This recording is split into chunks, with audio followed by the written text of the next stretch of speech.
High ഒന്ന് അമർത്തി തുടക്കല്ലേ നാണിക്കുട്ടിയെ, ആ ശരീരം ഒന്ന് ഇളകട്ടെ.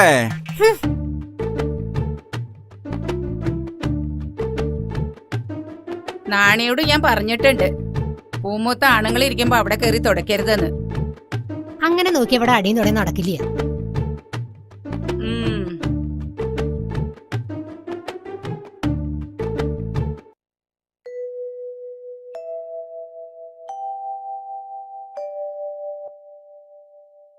എന്താ ചാത്ത എത്തി നോക്കണേ? ഇങ്ങോട്ട് കേറി വരൂ. വേണ്ട വേണ്ട, അവിടെ നിന്നാ മതി.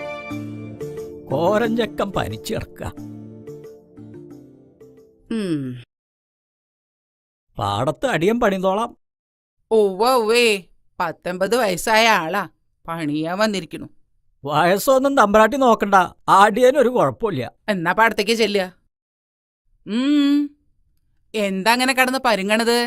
കോരഞ്ചക്കനെ വൈദ്യരെടുത്ത് കാണിക്കണമെന്നാ എല്ലാരും പറയണത്. തീരെ വൈ. ഇതിനൊക്കെ ചുക്കും കുരുമുളകിട്ട് കഷായം വെച്ച് തിളപ്പിച്ച് കുടിക്കല്ലാതെ വൈദ്യരെ കാണിക്ക. അതൊക്കെ ചെയ്തു, എന്നിട്ടും ഭേദമില്ല. കുറച്ച് കായ് കിട്ടിയിരുന്നെങ്കിൽ. ഇവിടെ അങ്ങനെ പണം പെട്ടിയിലാക്കി അടച്ചു വെച്ചിരിക്കുന്ന പൊതുവേ ധാരണ. ചലക്കേണ്ട നടക്കട പണിക്ക്. മാറി നിക്ക അങ്ങട്. പ്രസിഡന്റേ വരിക. പ്രസിഡന്റ് വരിക, ഇരിക്കുക.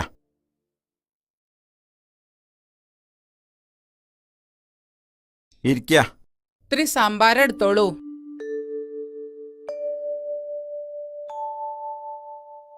ശ്രീകോവിലിന്റെ പുനരുദ്ധാരണം നടക്കുകയാണല്ലോ, അതിന്റെ ഒരു ഓട്ടത്തിലാണ് ഞാൻ. ഇവിടുന്ന് ഒരു സംഭാവന കിട്ടുമെന്ന് പറഞ്ഞിരുന്നു. അതിനെന്താ, ഇല്ലെന്ന് എത്ര വേണ്ട അതങ്ങോട്ട് പറഞ്ഞാ മതി. 1000 ഉറുപ്പിക എടുത്ത് കൊടുക്കുക. അത് മതിയാവോ പ്രസിഡന്റ്? ഭഗവാന്റെ കാര്യത്തിൽ പണം എത്രയായാലും അത് വാരിക്കോരി തരുമെന്ന് എനിക്കറിയാലോ. ഉപ്പ് കൂടിയോന്നാവോ? എന്നാ ഒരു 2000 ഉറുപ്പിക എടുത്ത് കൊടുക്കുക. ആയിക്കോട്ടെ.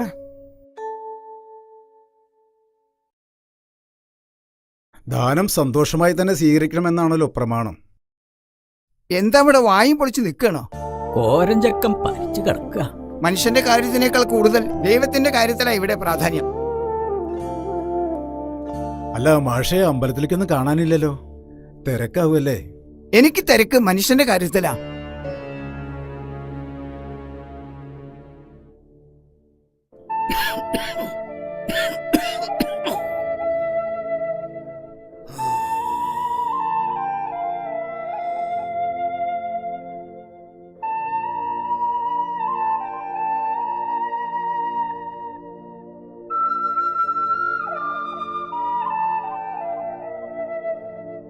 ദേവരെ, തീ പോലെ പൊള്ള പനിയാണല്ലോ, എന്നിട്ടാ പണിക്ക് പോണത്?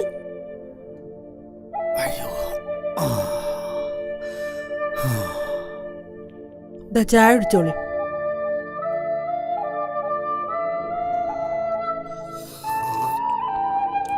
സാരല്ല, പണിക്ക് പോയില്ലെങ്കിൽ പാടത്തെ പണി അവിടെ കിടക്കും. പണി വയ്യാത്തപ്പനല്ലടി പണിക്ക് പോണ്. ഇജ്ജ് മിണ്ടാതൊരു ഭാഗത്ത് അവിടെ കടന്നോ.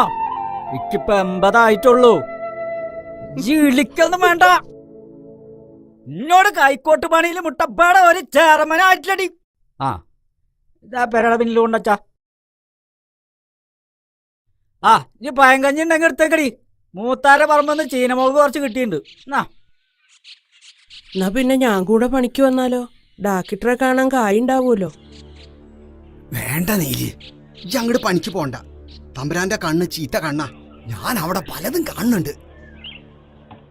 ആ മഞ്ചളുട്ടിയുടെ അനിയനല്ലേ ഇത്? എന്താപ്പോ മൂത്താരുട്ടി ഈ വഴിക്കൊക്കെ ആവോ? അമ്മാവ എന്നെ അങ്ങനെ വിളിക്കല്ലേ, എനിക്കൊരു പേരുണ്ട്, രാമൻകുട്ടി. ഇത് മാഷ് തന്നയച്ചതാ. നമുക്ക് എത്രയും പെട്ടെന്ന് കോരൻ ചേട്ടനെ ആസ്പത്രിയിൽ എത്തിക്കണം.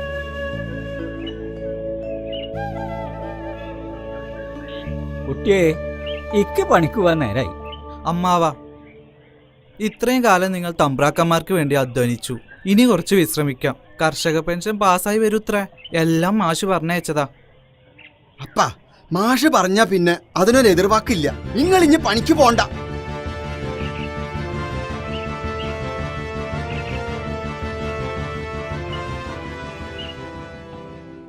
സഖാക്കളെ, ഞാൻ ദിവാകരൻ. മാഷ് എന്നെ ഏൽപ്പിച്ചിരിക്കുകയാണ് എല്ലാ കാര്യങ്ങളും. പാർട്ടിയുടെ തീരുമാനപ്രകാരമാണ് ഞാനിവിടെ എത്തിയിരിക്കുന്നത്. ഇനി നിങ്ങളുടെ എല്ലാ പ്രവർത്തനങ്ങൾക്കും ഞാൻ നിങ്ങളുടെ കൂടെ ഉണ്ടാവും. കോളനിയിൽ ഒരാഴ്ചയായി പട്ടിണിയിലാ പലരും. കൂലി പോരാന്ന് പറഞ്ഞപ്പോ പണി നിർത്തിക്കൊള്ളാനാ തമ്പുരാൻ പറഞ്ഞത്. ഇങ്ങനെ പോയാൽ നമ്മൾ വിളിച്ച പലരും വരാണ്ടാവും. കുറഞ്ഞ കൂലിക്ക് പണിയെടുക്കാൻ കോളനി ആൾക്കാരുണ്ട്. പഠിച്ചത് മതി, അച്ഛൻ പണിക്ക് പോയി തുടങ്ങാനാ പറഞ്ഞത്. അച്ഛൻ വയ്യാണ്ട കടപ്പില. ബാലകൃഷ്ണ, പഠിക്കണ കാലത്ത് പഠിക്കണം. നിനക്ക് എന്ത് സഹായത്തിനും ഞങ്ങളുണ്ടാ കൂടെ. അതെ, കാര്യങ്ങളെല്ലാം മാഷ് എന്നോട് പറഞ്ഞിട്ടുണ്ട്. പണിയെടുത്ത അധ്വാനത്തിന് ന്യായമായ കൂലി നമുക്ക് വേണം. പിന്നെ കോളനിയിലെ എല്ലാ കുട്ടികളും സ്കൂളിൽ പോകണം. ഇവരുമായി കൂട്ടുകൂട്ടരുന്ന വീട്ടിൽ നിന്ന് പറയാറില്ലേ? കോളനിയിൽ നിന്നും പലരും രഹസ്യമായി വീട്ടിൽ നിന്ന് പോവാറുണ്ട്. ഇത് ഗോപി.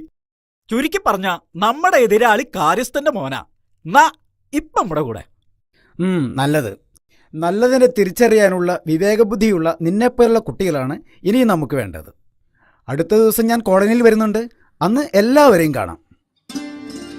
കുട്ടിക്ക് പേടിയാണെങ്കിൽ നീലി പറഞ്ഞോളാം.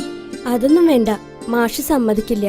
ഞങ്ങൾ തമ്മിൽ വയസ്സിന്റെ കാര്യത്തിൽ ഒരുപാട് ഡിഫറൻസ് ഉണ്ട്. അതെന്താ? നീൽ ചേച്ചി എന്നേക്കാൾ ഒരുപാട് പ്രായം കൂടുതലാണ്. മാഷ്ക്ക് കുട്ടിയെ ഇഷ്ടാണെന്ന് എന്റെ ഭർത്താവിനോട് പറയണത് ഞാൻ കേട്ടിരിക്കണ്. അങ്ങനെയാണെങ്കിൽ എനിക്കൊരാഗ്രഹം കൂടി ഉണ്ട്. എന്താ? ഏതെങ്കിലും ഒരു ഭഗവതിയുടെ മുന്നിൽ വെച്ചായിരിക്കണം എന്റെ കഴുത്തിൽ മാലയിടുന്നത്. അത് നടന്നു തന്നെ. ഞങ്ങളുടെ പാർട്ടിയും കൊടിയായിട്ട് നടക്കണ ആളാ ദൈവത്തിന്റെ മുന്നിലേക്ക് വരുന്നത്. അമ്പലം എന്താ ദൈവം എന്താന്ന് അറിയാത്ത ആളോടാ. വേണ്ട, എന്നാ പിന്നെ എനിക്കും വാശിയാ.